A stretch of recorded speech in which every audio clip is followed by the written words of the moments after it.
মন্দিরে ভিডিওটি বাংলাদেশে নয়, পশ্চিমবঙ্গের বর্ধমানের রিউমার স্ক্যানার। বাংলাদেশে হিন্দুদের মন্দিরে হামলা ও প্রতিমা ভাঙচুর করা হয়েছে এমন দাবি জানিয়ে একটি ভিডিও ফুটেজ নিজেদের এক্স অ্যাকাউন্টে প্রচার করেছে সংবাদ মাধ্যম RT ইন্ডিয়া। এ বিষয়ে ফ্যাক্ট চেক বা তথ্য যাচাই সংস্থা রিউমার স্ক্যানার জানিয়েছে এ তথ্য সঠিক নয়, আর ভিডিওটি বাংলাদেশে নয় বরং ভারতের পশ্চিমবঙ্গের।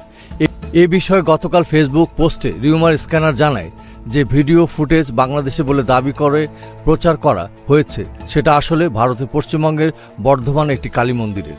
রিউমার স্ক্যানার বলেছে মন্দিরে হামলা ভাঙচুরের দাবিটিও মিথ্যা, কেননা ওই ভিডিও ফুটেজ মন্দিরে হামলা কিংবা ভাঙচুরের নয়, বরং বর্ধমানে মন্দিরে ধর্মীয় আচার পালনের ভিডিও। এটাকে বাংলাদেশের মন্দিরের ভাঙচুরের ভিডিও হিসেবে প্রচার করা হয়েছে। এস আহমেদ রাজ, ডেস্ক রিপোর্ট, এই সময় টিভি, ঢাকা।